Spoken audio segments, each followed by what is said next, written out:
दोस्तों, आजकल के लोग इतने विचित्र और घटिया किस्म के सोच वाले हो गए हैं कि अगर किसी के सर पर हवस का भूत चढ़ जाता है तो वो लोग भूल जाते हैं कि हमारा रिश्ता क्या है, हमारी उम्र क्या है, या फिर हम जो कर रहे हैं वो गलत है या फिर सही है। ये जाने बिना किसी को भी अपने हवस का शिकार बना ले रहे हैं और किसी भी हद तक जाना हो तो वो लोग चले जा रहे हैं बिना कुछ सोचे, बिना कुछ समझे। आज की जो घटना मैं आपको सुनाने जा रहा हूं, ये घटना बेहद ही दिल दहला देने वाला है। एक मासूम बच्चे को कैसे फंसा दिया जाता है, कैसे उसका जीवन बर्बाद हो जाता है, कैसे वो बच्चा अपने ही जीवन को बचाने के लिए लोगों से, प्रशासन से अपने जीवन की भीख मांगने लगता है। नमस्कार दोस्तों, मैं हूं करण श्रीवास्तव। स्वागत है आप सभी लोगों का हमारे YouTube चैनल पर। आज की जो सच्ची घटना मैं आपको सुनाने जा रहा हूं, दरअसल ये सच्ची घटना है बिहार के एक जिले की। बिहार के एक गांव में एक 14 साल का लड़का रहता है जिसका नाम प्रियांशु था। प्रियांशु अपनी मम्मी पापा के साथ घर पर रहता था, यानी कि इस परिवार में 3 लोग के अलावा और कोई नहीं था। प्रियांशु की उम्र 14 साल थी और वो बहुत ही छोटा था। उसके पापा की तबीयत हमेशा खराब रहती थी। उसके घर में केवल उसके पापा ही कमाने वाले थे। तबीयत खराब होने की वजह से प्रियांशु के पापा अब घर पर ही रहने लगते हैं। धीरे धीरे उसके घर की हालत इतना ज़्यादा खराब हो जाती है कि उन लोगों के घर में खाने के लिए कुछ सामान नहीं था। आप लोग सोच सकते हैं कि परिवार में कमाने वाला व्यक्ति सिर्फ एक हो और वो आदमी घर पर बैठ जाए तो उस परिवार का क्या हाल होगा। प्रियांशु ये सब देखकर बहुत दुखी था और वो सोच रहा था कि कैसे मैं अपनी फैमिली की ज़िंदगी हमेशा हमेशा के लिए दूर कर दूं। तभी वो अपनी फैमिली को आगे बढ़ाने के लिए वो फैसला लेता है कि मैं अपने घर से बाहर कमाने के लिए जाऊंगा, क्योंकि उसके पास और कोई ऑप्शन था ही नहीं। प्रियांशु घर से अपना सारा कपड़ा पैक करके चेन्नई चला जाता है पैसे कमाने के चक्कर में। वहां जाने के बाद उसको एक कंपनी में काम मिल जाता है। दरअसल उसकी उम्र 14 साल थी, लेकिन उसको काम कैसे मिला इसके बारे में मुझे जानकारी नहीं है, क्योंकि जहां तक मुझे पता है कि कंपनी में 18 साल से कम उम्र के लोगों को काम नहीं दिया जाता है। लेकिन फिर भी प्रियांशु की उम्र 14 साल थी और उसको काम मिल जाता है और वो कंपनी में काम करने लगता है। जैसे ही कुछ दिन बीत जाते हैं, उस कंपनी के अंदर एक 35 साल की महिला भी काम करती थी जिसका नाम सरिता था। सरिता प्रियांशु से पूछती है कि तुम कहाँ के रहने वाले हो? तो प्रियांशु कहता है कि मैं बिहार का रहने वाला हूँ। तो सरिता इस बात से काफ़ी खुश हो जाती है, क्योंकि वो भी बिहार की ही रहने वाली थी। क्योंकि प्रियांशु अभी 14 साल का था, इसलिए प्रियांशु सरिता को चाची कहता था।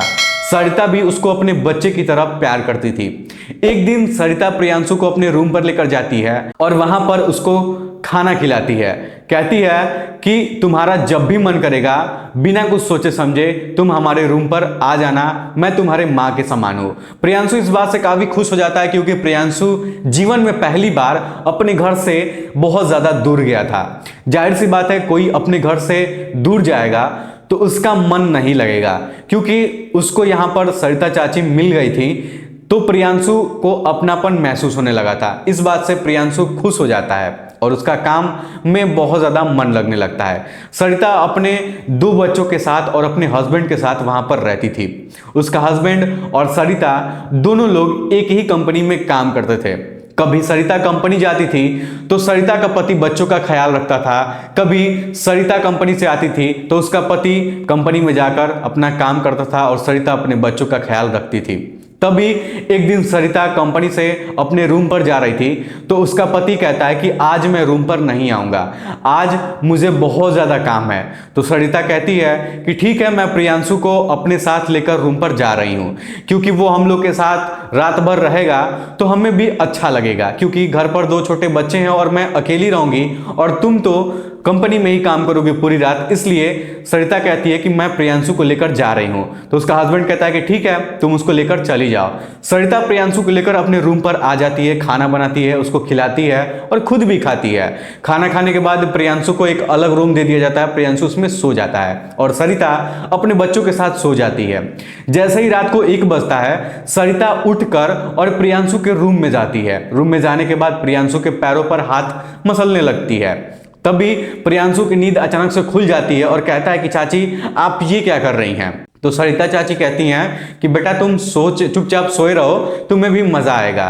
तो प्रियांशु कुछ बोलता नहीं है, वो चुपचाप सो जाता है और सरिता उसके साथ गंदा और घिनौना काम करने लगती है, यानी कि उसके साथ फिजिकल रिलेशनशिप बनाने लगती है। सरिता को काफी मजा आ रहा था और प्रियांशु को भी अच्छा लग रहा था। जैसे ही सुबह होता है प्रियांशु अपने रूम पर वापस चला जाता है। इसके बाद कई महीनों तक ऐसा लगातार चलता रहता है, यानी कि दोनों एक दूसरे के साथ जब भी मौका मिलता था संबंध बनाते थे और ऐसा करते करते कई महीने बीत जाते हैं। एक दिन होता कुछ ऐसा है कि दोपहर का टाइम था और सरिता प्रियांशु के साथ संबंध बना रही थी दोपहर में ही। तभी अचानक उसका पति रूम पर आ जाता है और वो देखता है कि सरिता उसके साथ यानी कि प्रियांशु के साथ आपत्तिजनक स्थिति में पड़ी हुई है। लेकिन उसका पति कुछ बोलता नहीं है, वो चुपचाप से वहां से अपने रूम में चला जाता है। जब सरिता अपनी हवस खत्म करने के बाद जब अपने रूम में जाती है तो देखती है कि उसका पति रूम में पहले से ही आकर बैठा है। सरिता को बहुत ज्यादा शॉक्ड लग जाता है कि ये कैसे आ गया है। तब सरिता सोचती है कि शायद मेरा पति सब कुछ देख चुका है। तब सरिता का पति उसको बैठाकर समझाता है कि वो तो बच्चा है, नासमझ है, लेकिन तुम तो समझदार हो, तुम उस छोटे से बच्चे के साथ ऐसा कैसे कर सकती हो। सरिता का हस्बैंड शांति से काम लेता है और दोनों को बैठाकर समझाता है और कहता है कि आज के बाद से तुम दोनों ऐसी गलती कभी मत करना। और प्रियांशु को भी समझाता है कि बेटा तुम्हारी जिंदगी हमेशा हमेशा के लिए बर्बाद हो जाएगी। आज के बाद जिंदगी में तुम ऐसी कभी गंदा और घिनौना काम कभी मत करना। और यही बात सरिता को भी समझाता है। यहां पर मामला शांत हो जाता है। प्रियांशु अपने रूम पर वापस चला जाता है, लेकिन 3-4 दिन तक प्रियांशु अब इसके रूम पर सरिता के आता ही नहीं है। जैसे 3-4 दिन बीत जाता है प्रियांशु को अब बहुत ज्यादा उसकी आदत लग गई थी, यानी कि उसको सेक्स की लत लग गई थी। अब वो रह नहीं पा रहा था। 3-4 दिन बाद प्रियांशु खुद अपने मन से ही सरिता के रूम पर जाता है और सरिता को और प्रियांशु को एक दूसरे से बहुत ज्यादा लगाव भी हो गया था। इस बार प्रियांशु खुद सरिता के रूम पर जाता है। जैसे ही जाता है उससे मिलता है तो दोनों में संबंध पहले से ही बना हुआ था, जिसकी वजह से दोनों में कोई पर्दा नहीं था, ना तो कोई शर्म नाम की चीज थी।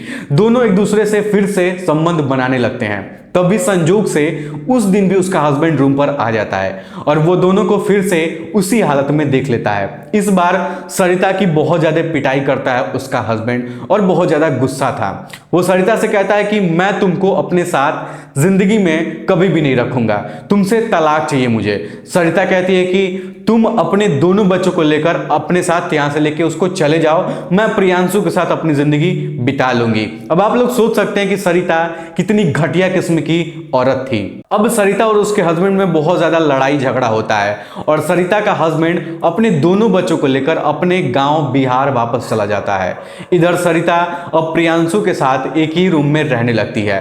प्रियांशु पहले दूसरे रूम में रहता था, लेकिन अब दोनों का रूम एक हो चुका था। प्रियांशु भी काफी खुश था सरिता के साथ। प्रियांशु को भी सरिता के साथ अच्छा लग रहा था। दोनों प्रियांशु और सरिता एक साथ कंपनी जाते थे, एक साथ काम करते थे, एक साथ वापस आते थे और फिर दोनों एक साथ रहते थे और दोनों एक दूसरे के साथ संबंध बनाते थे। ऐसा करते करते 5-6 महीने बीत जाते हैं। तब सरिता प्रियांशु से कहती है कि अब तुम मुझसे शादी करो, लेकिन प्रियांशु इस बात से मना कर देता है कि मैं अभी तुमसे शादी नहीं कर सकता, मेरे माँ बाप कभी भी नहीं मानेंगे। क्योंकि उसकी उम्र 14 साल थी और उसकी जो उम्र थी वो 35 से कुछ आगे बढ़ चुकी थी, यानी कि मान लो 35 साल की उम्र हो गई थी औरत की, सरिता की। इस वजह से वो मना कर रहा था कि मैं तुमसे शादी नहीं कर सकता हूं। लेकिन उसको बहुत ज्यादा प्रताड़ित किया जाता है, बहुत ज्यादा फोर्स किया जाता है और कहा जाता है कि अगर तुम मुझसे शादी नहीं करोगे तो मैं तुम्हारे साथ क्या करूंगी तुम सोच भी नहीं सकते हो। दरअसल प्रियांशु अब सरिता से बहुत ज्यादा डरने लगा था, क्योंकि उसकी उम्र अभी 14 साल थी और वो शादी कर नहीं सकता था, लेकिन फिर भी उसको शादी करने के लिए जबरदस्ती किया जा रहा था। तभी प्रियांशु एक ऐसा कदम उठाता है जिसकी वजह से उसकी जिंदगी हमेशा हमेशा के लिए बर्बाद हो जाती है। दरअसल प्रियांशु ये सोचता है कि अगर मैं सरिता को मार देता हूं, उसका मर्डर कर देता हूं, तो शायद सब कुछ ठीक हो जाएगा और मैं बच जाऊंगा, फिर मुझे परेशान करने वाला कोई नहीं होगा। तभी प्रियांशु मार्केट जाता है और वहां से एक चाकू खरीद कर लेकर आता है और जिस बेड पर दोनों लोग सोकर संबंध बनाते थे उसी बेड के नीचे वो चाकू जो है छिपा कर रख देता है। जैसे ही रात होता है दोनों घर पर कंपनी से वापस आते हैं, खाना पीना खा के बेड पे एक साथ सोते हैं और संबंध बना रहे होते हैं। तभी प्रियांशु बेड के नीचे से चाकू निकालता है और कई बार सरिता के पेट पे, छाती पे, हाथ पे, कई जगह वो वार कर देता है। देखते ही देखते सरिता की मौत हो जाती है और जो प्रियांशु था वो उसको उसी हालत में छोड़कर अपने रूम पर वापस चला जाता है। जब सुबह होती है तो सरिता के रूम का दरवाजा खुला हुआ था। जब आसपास के लोग सरिता से मिलने आए तो वो लोग देखे कि सरिता की लाश उसके बेड पर पड़ी हुई है। जब ये बात पुलिस को पता चली तो पुलिस डेड बॉडी की जांच पड़ताल करती है और सरिता के हस्बैंड को फोन किया जाता है। तो उसका हस्बैंड बताता है कि मुझे उससे कोई मतलब नहीं है, उसके साथ जो भी हुआ अच्छा ही हुआ है। लेकिन फिर भी पुलिस सरिता के हस्बैंड को अपने पास बुलाती है उससे पूछताछ करने के लिए, क्योंकि वो उसका हस्बैंड था। सरिता का हस्बैंड सारी बात पुलिस को बताता है और कहता है कि सरिता ने मुझे धोखा दिया था, एक छोटे से बच्चे के साथ इतना गंदा और घिनौना काम वो करती थी, जिसकी वजह से सरिता मुझे हमेशा के लिए छोड़ के चली गई और मैं भी उसे छोड़ चुका हूं और मुझे नहीं पता कि सरिता की मौत कैसे हुई है। जब पुलिस को पता चला कि उसका संबंध किसी एक छोटे से बच्चे के साथ था, जब पता किया गया तो उसका नाम प्रियांशु था, वो भी उसी कंपनी में काम करता था।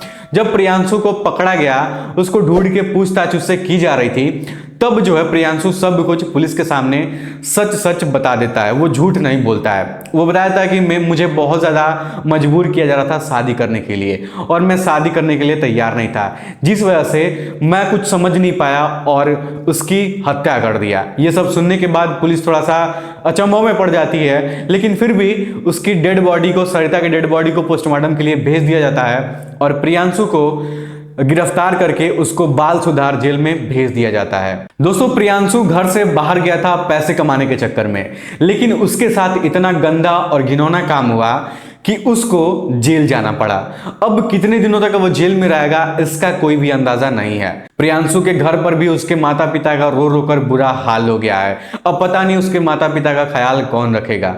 हमारी आपसे एक विनती है कि अगर आप लोग अपने घर से बाहर कहीं कमाने जाते हैं तो बस आप लोग अपने आप से मतलब रखिए, किसी से ज्यादा लगाव मत रखिए। लगाव उतना ही रखिए जितना चल पाए, नहीं तो जो हाल प्रियांशु के साथ हुआ है शायद भविष्य में कहीं वो आपके साथ भी हो सकता है। दोस्तों, इस कहानी को सुनाने का मेरा मकसद आपका दिल दुखाना नहीं है, आपको परेशान करना नहीं है, बल्कि आप लोग को जागरूक करना है ताकि लाइफ में कभी भी जिंदगी में आप लोगों के साथ ऐसी गलती ना हो। वीडियो पसंद आया हो तो वीडियो को लाइक और चैनल को सब्सक्राइब जरूर करिएगा। धन्यवाद।